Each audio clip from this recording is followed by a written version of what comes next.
যদি 5টা শিশুর আকস্মিক মৃত্যুর কারণে একটা হসপিটাল বন্ধ করে দিতে হয়, তাহলে হামের কারণে কয়টা হসপিটাল বন্ধ করে দিতে হবে যাদের আইসিইউ কাজ করে নাই? টিআর কাবিখার পয়সাগুলো আমরা মহিলা এমপিরা তো পাইনি, আমাদের যারা নির্বাচিত এমপিরা আছেন তারাও পাননি। বিএনপি গভর্নমেন্টে আর আপনি ভোট দিয়েছেন জামাতে, আপনি উন্নয়ন পাবেন। এবং এক্স্যাক্টলি এটা হচ্ছে, যেখানে সরকার আমাদের দেশীয় বিনিয়োগগুলোকেই ধ্বংস করে দিচ্ছে। ইসলামী ব্যাংকের কথা বলেন, আদ্দিন হসপিটালের কথা বলেন, ক্যাম্পাসগুলোতে ইচ্ছে করে উস্কানি দিয়ে ঝগড়া লাগিয়ে দেওয়া হচ্ছে। আমরা নির্বাচনের আগে শুনেছি নির্বাচন হওয়ার পরে আর মব থাকবে না, নির্বাচনের পরে আইন শৃঙ্খলা পরিস্থিতির উন্নতি হবে, নির্বাচনের পর চাঁদাবাজি থাকবে না, নির্বাচনের পর ধর্ষণ ইত্যাদি থাকবে না। আপনি কি মনে করেন সেই মোতাবেক কি পরিবর্তন দেখতে পাচ্ছেন? আচ্ছা, এটার আগে আমি একটু বিরোধী দলের জায়গায় 3টা কথা একটু বলতে চাই। আপনার প্ল্যাটফর্মটা গুরুত্বপূর্ণ, আমার মনে হয় এর মাধ্যমে এটা মানুষকে জানানো উচিত। প্রথম কথা হচ্ছে,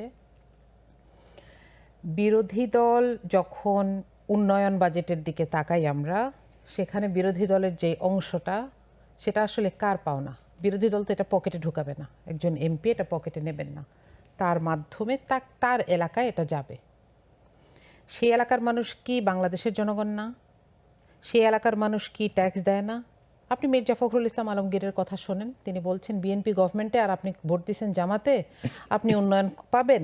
এবং এক্স্যাক্টলি এটা হচ্ছে, টিআর কাবিখার পয়সাগুলো আমরা মহিলা এমপিরা তো পাইনি, আমাদের যারা নির্বাচিত এমপিরা আছেন তারাও পাননি। এবং এগুলোর ব্যাপারে আমাদেরকে সংসদে বুঝ দেওয়া হলো যে বিরোধী দল এগুলো পায় না। কিছু জায়গায় খুব অল্প কিছু জিনিস দেওয়া হয়েছে জাস্ট আই ওয়াশ হিসেবে। আমি সেটার জন্য সরকারকে ধন্যবাদ জানাই, কিন্তু তারপরেও ব্যাপারটা সমতা থেকেও অনেক দূরে। এক, দ্বিতীয়ত হচ্ছে, আমি এ পর্যন্ত বিরোধী দল একটিও জনবিরোধী কিংবা অস্থিতিশীল পরিবেশ তৈরি করে এমন একটি আন্দোলন করেছে কিনা আমার জানা নাই। তৃতীয় কথা হচ্ছে, যেখানে সরকার আমাদের দেশীয় বিনিয়োগগুলোকেই ধ্বংস করে দিচ্ছে। ইসলামী ব্যাংকের কথা বলেন, আদ্দিন হসপিটালের কথা বলেন, এগুলোকে নিয়ে আমরা রাস্তাঘাটে মিছিল দেখেছি, মানুষের কান্না দেখেছি। মেডিকেল কলেজে, আদ্দিন মেডিকেল কলেজে যারা পড়ছে, বিশেষ করে যারা বিদেশি স্টুডেন্ট, তারা মন্ত্রণালয় সচিবালয়ে দাঁড়ে দাঁড়ে ঘুরেছে, কোনো লাভ হয় নাই। এখন বিশেষ শর্ত সাপেক্ষে তাদেরকে এটা দেওয়া হচ্ছে। তাহলে কেন এটা করলো? ঘুরে ফিরে তো আবার দিল, কিন্তু মাঝখান দিয়ে এটা কেন করলো? এটাতে কি বিনিয়োগ যারা করবেন তাদের আস্থা নষ্ট হয় না? তারা এগুলোকে আর্থিক প্রতিষ্ঠান হিসেবে না দেখে কেন যেন আমরা জানি না দলীয় প্রতিষ্ঠান হিসেবে দেখছেন। আসল কথা হচ্ছে, সে নিয়মকানুন মানছে কিনা সেটা দেখেন। যদি 5টা শিশুর আকস্মিক মৃত্যুর কারণে একটা হসপিটাল বন্ধ করে দিতে হয়, তাহলে হামের কারণে কয়টা হসপিটাল বন্ধ করে দিতে হবে যাদের আইসিইউ কাজ করে নাই অথবা সেখানে শিশুরা মারা গেছে? আমরা তো সেই প্রশ্নটার কোনো জবাব পাইনি, আমরা সংসদে করেছি। সুতরাং আমি বলবো যে এই জায়গাগুলো আমাদের কাছে পরিষ্কার না। সরকারের 180 দিনের কথা আপনি যেটা বলছিলেন, সেখানে একটা এলিমেন্ট আমি আগে বলেছি যে আইন শৃঙ্খলা পরিস্থিতির অবস্থা ভালো নাই। এবং আমরা বিভিন্ন জায়গায় দেখছি ক্যাম্পাসগুলোতে ইচ্ছে করে উস্কানি দিয়ে ঝগড়া লাগিয়ে দেওয়া হচ্ছে। কিছু কিছু জায়গায় ছাত্রদল আর যুবদল ঝগড়া করে মারামারি করছে।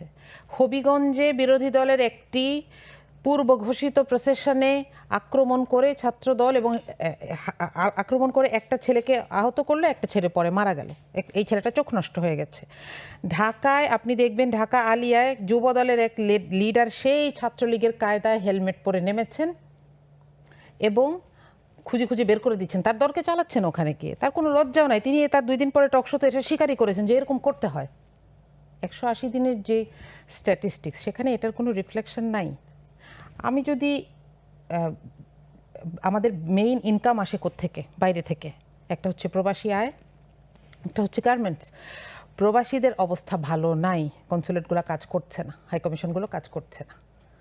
এবং এই যে একটা পাসপোর্টের জন্য, একটা এনআইডির জন্য, আমি পরশুদিন একজন প্রবাসীর সাথে কথা বলছিলাম, উনি বললেন যে আমি চাইলে আমার পরিচিত একজনকে দিয়ে কল করাতে পারতাম। উনি শুধু 12 দিনের জন্য ঢাকায় এসেছেন একটা এনআইডি কার্ড করার জন্য, তাকে 4টা জায়গায় 4টা ডেস্কে ঘুরতে হয়েছে, এবং একই দিনে না, 4 দিনে, একটা সপ্তাহ শেষ। এই জায়গাগুলোকে সহজ করার তো আমরা কোনো চেষ্টা করছি না। তাকে কেন বাংলাদেশে আসতে হবে?